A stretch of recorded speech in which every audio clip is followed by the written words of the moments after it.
Think of any romance anime. Chances are, it's set in a school, and although this isn't a bad thing since this exact recipe has led to so many pieces of peak fiction, sometimes you just want to have something different. And so...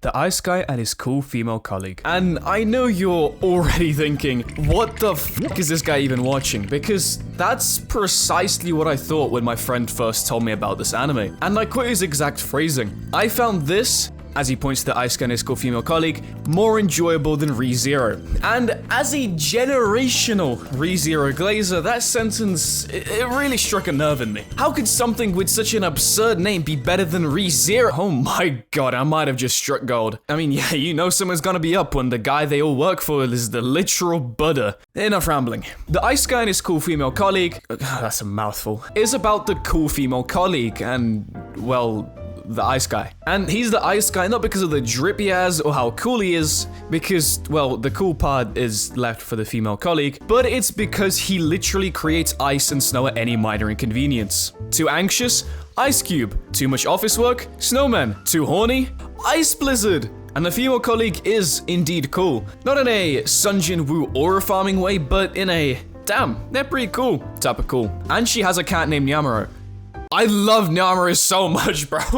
In my opinion, it felt like most things shown in the anime had a purpose, instead of just being there for the sake of filling up the story with meaningless events. And I don't really have anything bad to say about the ice guy and his cool female colleague, because it's just a really nice little anime about a guy with too much game and his cool female colleague spending time together. I think to this day, it's still one of the best romance animes that I've watched, but it could just be because it was one of the first romance animes that wasn't set in high school that I watched. So there's a bit of a nostalgia bias in place.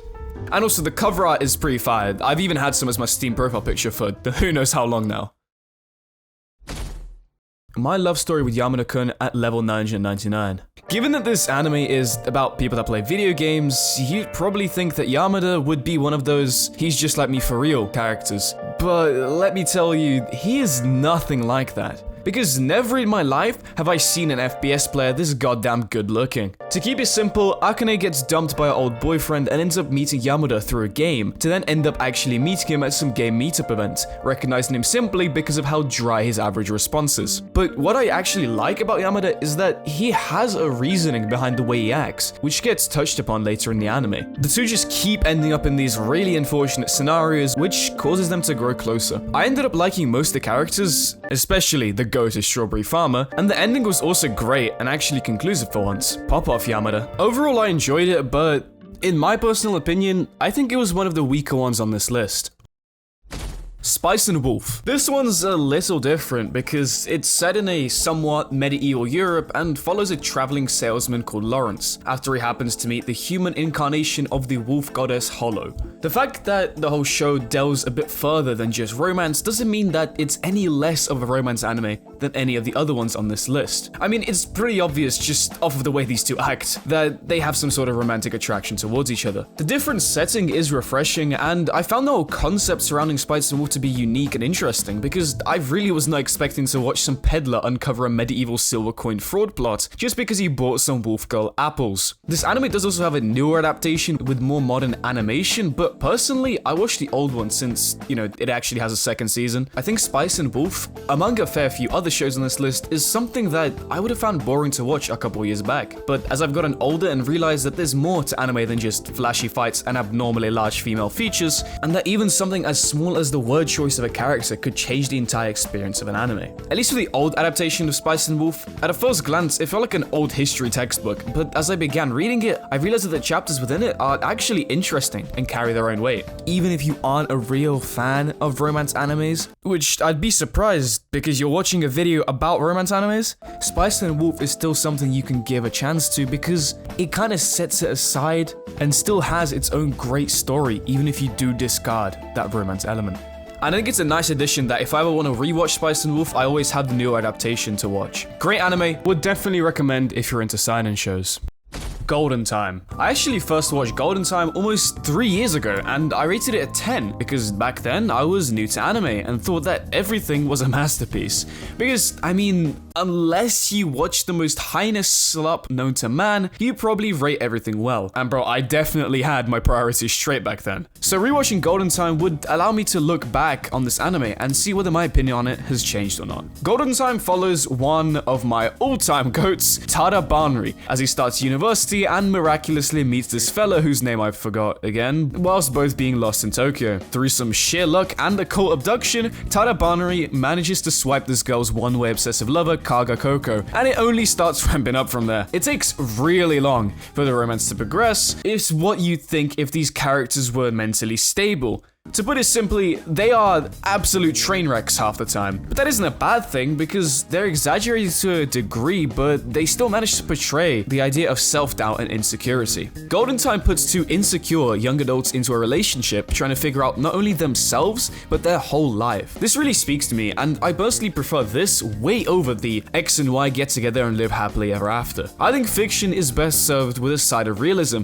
and although the characters can be very overdramatic at times, I think it's still easy to relate to them, or at least understand where they're coming from. Also, the Okamura is goated. I love the Okamura. The whole amnesia subplot is a bit wonky, but you know what? I've seen worse. I think regardless, the characters are written well enough to the point where it's a lot less of a concern about if the characters will end up together, but rather how will the two of them work together and work out their relationship, realizing there isn't always a cheesy little happily ever after. Initially, I thought the amnesia was the way to insert cheap character development for Banri, but honestly, it works out fairly well, and it gives the whole show this bittersweet tint. The show is by no means depressing though. In fact, I'd go as far as to say that it's quite a happy anime. I mean, yeah, it has its melancholy and gut-wrenching moments, but at the end of the day, I think that's something that won't leave you depressed. Now that I've become a little more conscious, I can say that Golden Time is really great, but for different reasons. When I first watched it, I simply found it entertaining, but now I can understand the meaning behind it, whilst also still finding it entertaining. I definitely wouldn't say the anime is perfect, but it's definitely on the higher end of the spectrum. Also, that man is having sexual relations with a bird, which is something that I don't like. But you know what I do like? Feminist literature. And that's right, this next anime is Nana. Not the one from Golden Time, but the one that's an anime. Although at first I got kind of bored watching this anime and it took me over 2 weeks to get through the first 12 episodes, it did get more interesting when they started doing stuff with the band and Shoji finally got off my damn screen. Essentially, Nana meets this other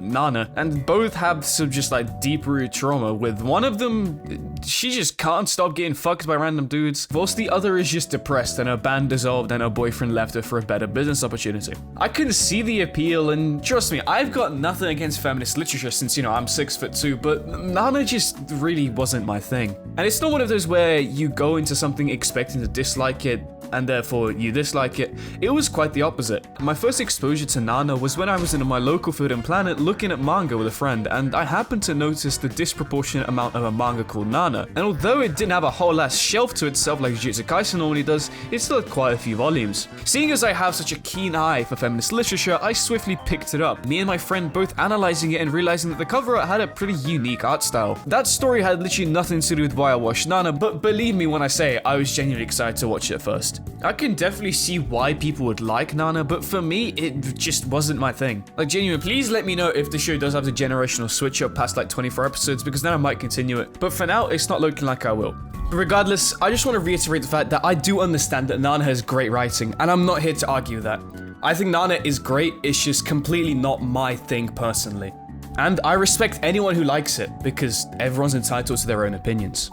The outfits are low-key tough though. I don't know what this guy's supposed to be wearing though. Snow White with the red hair. I'm gonna start off by saying that I only watched the first season for the video, but I will definitely finish watching the anime soon because it was honestly pretty good. You've probably heard the story of Snow White, which is what the anime is based on. Although our Snow White here has red hair, and instead of her eating the poisoned apple, this random kid does. But apparently they aren't just normal kids because they can somehow infiltrate a royal castle and get past 100 guards. Alright, it's because he's chill like that. Regardless, slowly the two of them fall in love with an interesting dynamic between them as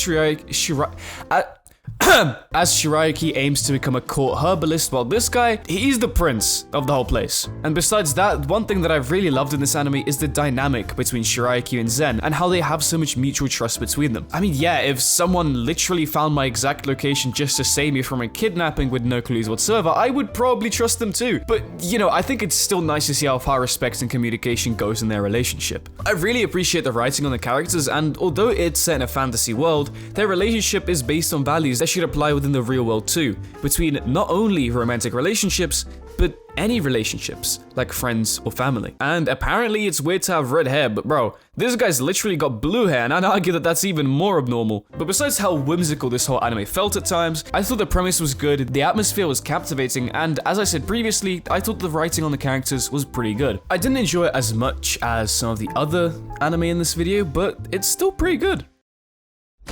Wotakoi. Wotakoi is probably the best anime in this video so far, as it isn't overly generic and bases itself on the fact that everyone in the main cast is an absolute loser. Obviously, I'm exaggerating, they're all pretty cool people, but each character has their own unique obsessions, ranging from playing video games too much to being a yaoi author and dressing up the literal guy you're dating as a woman to take photos with and show to your colleagues. Regardless, I found Wotakoi a lot funnier than most other anime in this video, probably partially from the relatability factor, but also because the jokes aren't the same cliche copy-paste that you would find in every other anime, meaning they aren't. The side characters are also some of the best I've seen in romance, with us having the mismatched personality couple, the couple who have divorce papers on speed dial, and the couple that just doesn't get any fucking screen time. I also really like Narumi's voice actor. Her lines are never...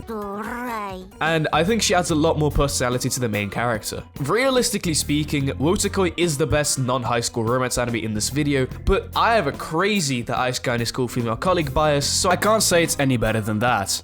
If you're a fan of anime, you'll love this anime. God, I'm a genius. Rent a Girlfriend. Let's be real, you've really thought I would sit through 3 whole seasons of an anime where all the main character does is be a little bitch and not make any moves whatsoever just to keep draining his wallet on women he can barely even call his friends through off-brand prostitution? You think I would really sit through 3 whole seasons just for nothing to happen? No dynamics to be built or relationships to be established? Just the MC crying and whining and trying to chase the one girl that isn't interested in him when he has 3 other girls falling for him? My god, look at the goddamn My Anime List rating. This shit is below 7, and if we account for malflation, that's about 4 out of 10 in my books already. Oh, my bad. Season 3 is actually above a 7. Maybe I can rate it at 5 out of 10, but that would be disrespecting Nana, because at least that she has respectable writing that is possible for a person with an IQ higher of that an infant to be able to enjoy. Brother, there's always 400 chapters in the fucking manga. That's a third of the length of One Piece, and you really think I'd watch the adaptation of that? And don't even get me started on the fact that the 4th season is airing, when peak fiction like 10kn doesn't even get an adaptation. Wait, low-key, this isn't even that bad. It is that bad! Don't watch Rent a Girlfriend. 2 out of 10 out of the pity for the animators. Let's move on. Plastic Memories. God, if you ever feel like crying, then Plastic Memories is gonna be the perfect watch. Usually you'd call something bittersweet when it has a mix of happiness and sadness, but for the case of Plastic Memories, the few bitter drops leave an awful aftertaste that really stacks up over the course of the show. I would love to talk more about the show, but I wholeheartedly believe that it's one of those that you just need to experience for yourself for the first time without knowing anything about it. I'll still explain the basic premise though, and that's about these gift years, which are essentially artificial human clones that are used for replacement for loved ones or simply to accompany people who feel lonely. These gift years have a lifespan of around 8 years, after which they must be recalled and collected by special teams. Our main character here joins one of these teams and gets paired up with Isla, a seemingly quiet and distant gift year. Bro, if you haven't watched Plastic Memories, just get on it, man. It's 13 episodes and is pure peak. Maybe nostalgia is speaking for me here, because again, this was one of my first few anime, but man, if it can make me cry every time this easily, then maybe it is all that. Bro, you just gotta watch it, man. Science fell in love, so I tried to prove it. This anime is about a bunch of 4th year university students, 2 of which seemingly are in love at the very start of the anime, and they go on this whole journey to prove the fact that they are indeed in love. It's an anime about 2 people loving their obsessions more than they love each other, which is relatable because if I had a partner who loved Persona, First off, if I was walking past two people doing whatever the hell they were in episode 1, I'd probably go home and eat a shotgun. And secondly, this anime is peak comedy. Like, we are deadass scientifically analyzing why this guy's attraction to fictional characters is statistically normal. It's so random. I'm actually in love with this anime. Like, we go from one topic to the next, and it's all just for some reason a complete mess of science and comedy, but it still somehow works. It's as if someone just threw random ingredients into a pot and it somehow formed the Michelin star restaurant served soup. This anime is Steins Gate without the trauma. Dr. Stone, it feels a romance, or like the time you're hanging out with your friends and you just can't stop making everything into a goddamn reference to one particular thing. Because why are these guys running scientific romance research on a public plane whilst I'm pretending to be Ichigo under the rain in the city center? Although the anime does tend to get a little spicy at times because, like, tell me why I sat down to start season 2 and I've got this woman slobbering all over her fingers talking about how she wanted everyone's fluids in front of me. Yeah, man, I'm reacting in the same way as they did. Like, get this freak off my damn screen. And then for some reason, we also transcend to competing on who can secrete the most oxytocin. I'm actually so dumb, bro. This is one of those what the hell am I watching moments, except you can't even say that because literally everything makes perfect scientific sense, so I can't even argue about it. Science Fell in Love is definitely one of those shows you sit down to watch without taking too seriously, up until it just decides to get a bit serious out of nowhere and then just revert back to the silliness he came for originally. Bro, now we're just explaining forces in equilibrium with Boba for some reason. And of course, season 2 has a tiny bit of plot escalation, if you know what I mean. And no, I'm not on about when the yaoi looking ass got turned on by his friend dressed up as a woman. Regardless, Science Fell in Love is definitely my favorite out of school romance anime on this list. Over Wotakoi, over the Ice Guy School Female Colleague, over Spice and Wolf, and honestly, even over Golden Time, since Science Fell in Love, in my eyes, is just peak. I'm gonna be honest, I've got no clue what happened to my mics during this section, but let's just pretend that it sounds normal. My Happy Marriage. I was expecting a wholesome anime about some girl getting married to a man she doesn't know or something, but this anime is quite different from that. And, well, it's because, first off, this marriage is anything but happy. You'd seemingly think that from this one word the anime would be all nice and wholesome, but you'd be wrong. Miyu is a part of the Saimori family and gets sent off to get married to a man who is seemingly strict, thinking her life wouldn't get any worse or better after being ruthlessly tormented by mainly her own sister, but also her family as a whole. Oh, and there's also this whole like supernatural thing going on, and there's some pretty cool fight scenes, so that's amazing. The start is a bit slow, but the second season is genuinely great. Miyu and Kudo have an interesting dynamic, which I find is explored really well, and the anime even has an overarching subplot, which is unrelated to the romance between them. And we've even got the subway slammer in here, like what more could you ask for? In a way, this anime is just Soul Society, it feels straight up normal Japan, and overall, it's a very coherent anime with, in my opinion, few flaws. And also no fan service, so hell yeah.